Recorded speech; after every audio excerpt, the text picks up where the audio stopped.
Hello, in this video we are going to look at the differences between the where clause and the having clause.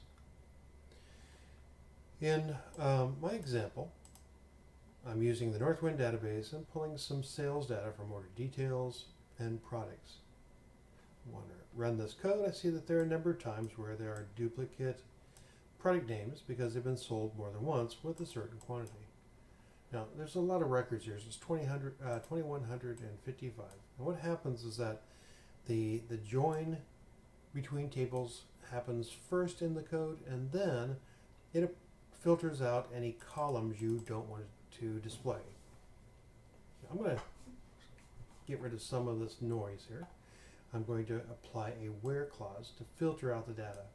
I'll only want some of the data to make it easy to spot. So what I've said is that I want to have a quantity greater than 100. So any of the values where the quantity was less than 100 will not show up. If it's at actually 100, that won't show up either.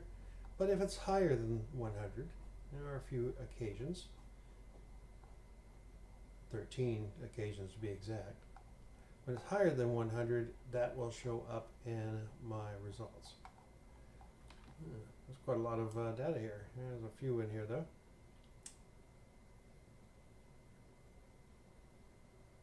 Come on, I know you're in there.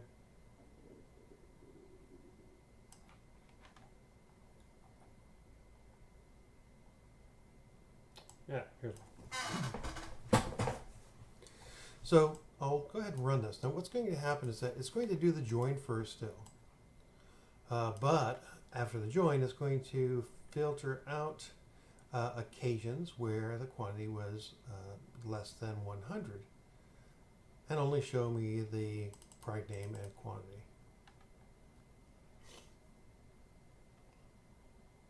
Now next, I'm going to add a group by statement. Currently, what I have is I have two examples of the this particular product, this pate, and this is the only time in these 13 rows where the quantity shows up twice because apparently they bought this on different orders, but they bought it in a quantity greater than 100. So that being the case, I'm going to go ahead and summarize it, and I'll do that by adding a group by clause and the sum aggregate function. And of course, that means I'm going to see just one example of that row where it's added these numbers together. Now the filtering happened before the group by and aggregation. So the group by and the aggregation happens at the exact same time. It works together to group these values and add them up. So that's how this worked. It first did the join. It then filtered out the quantities less than 100.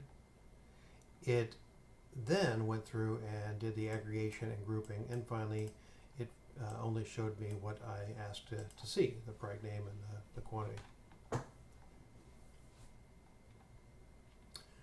Now, it doesn't waste time grouping excluded items. Microsoft has tuned the system pretty well. It waits until everything's been excluded and then starts the aggregation and grouping. Now, if I want to apply a filter after the aggregate values have occurred, I can do so by adding a having clause instead of the where clause. This actually occurs, the having clause occurs after the group by and aggregation has finished. So you tell it that you're applying the aggregate value as my filter. It's similar to the where clause, but the difference is that it gets applied after the aggregation has occurred. So in that case, I've got these aggregate values, and I want to make it so that the sum of the quantity is 200. I would only see the one value.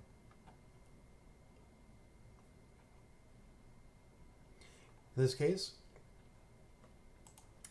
is because the having has been applied after the grouping. If I were to just apply the having all by itself, I'd still get all these values because it never filtered out the individual quantities. The individual quantities where the value was less than 100. It would go ahead and perform all the grouping aggregations and then filter out ones where the grouped value, the aggregate value, was less than 200. Very different results.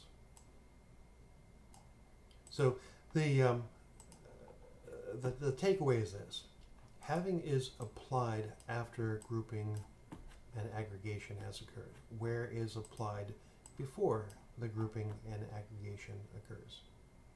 Hope that makes sense and you found it useful. Take care.